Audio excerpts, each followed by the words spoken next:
భూలోకమే మారింది ఆ వైకుంఠంలా నేడు ఆనందమే నిండింది గోవిందుని గుడిలో చూడు.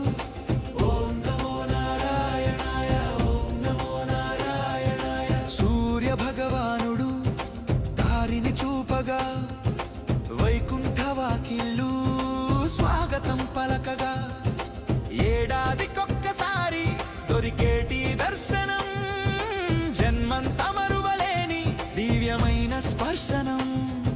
శంకు చక్రధారికి జై జై నినాదాలు భక్తుల కళ్ళల్లో భక్తి ప్రవాహాలు.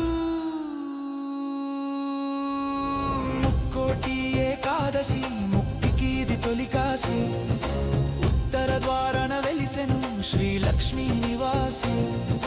భూలోకమే మారింది ఆ వైకుంఠంలా నేడు ఆనందమే నిండింది గోవిందుని గుడిలో చూడు. ఓం నమో నారాయణాయ ఓం నమో నారాయణాయ. హరి హరి శ్రీ హరి అని స్మరించవయ్యా హరి హరి శ్రీ హరి కరుణించవయ్యా.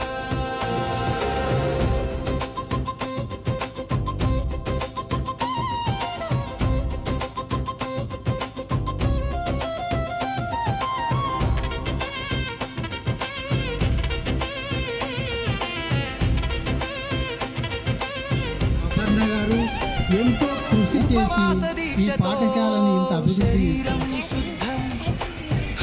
విధంగా ఏ స్కూల్లో కూడా ఉండదు. వైకుంఠ ఏకాదశి తెలిసే ఉంటుంది దీని గురించి. దాన్ని ముక్కోటి ఏకాదశి అంటారు.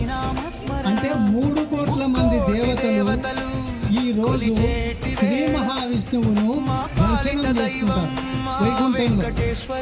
అందుకే వైకుంఠ ఏకాదశి అంటారు. ముక్కోటి ఏకాదశి అంటే 3 కోట్ల మంది దేవతలు ఈ రోజు శ్రీ మహావిష్ణువును వైకుంఠంలో దర్శనం చేసుకుంటారు. అది ముక్కోటి ఏకాదశి. తీసుకొని చెప్పారు. అందరూ కూడా మంచి నైవేద్యాలు తీసుకొని వచ్చేసారు. అందరికీ ప్రిపేర్ చేసినటువంటి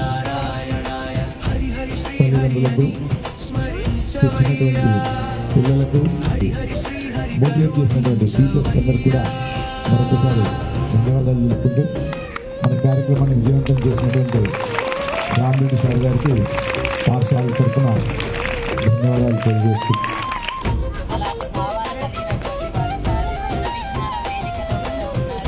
గ్రహణము ఇలాంటివన్నీ ఏమీ కాదు. సైన్స్ మంచి మంచి విషయాలను ఎక్కడికక్కడ విద్యార్థుల కంటే భావి విషయాలలో మగ్గిపోకూడదని ఎప్పటికప్పుడు అలా ఉత్తేజపరుస్తూ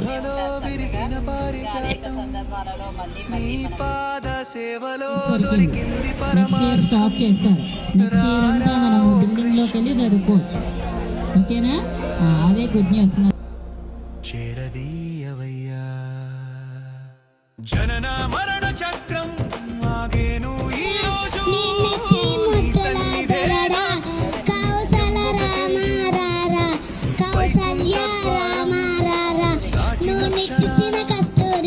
కైవల్యమే దక్కు సత్యం జగాన ఏకాదశి వ్రతం నీ చెంతే మాకు నిత్యశరణ్యం.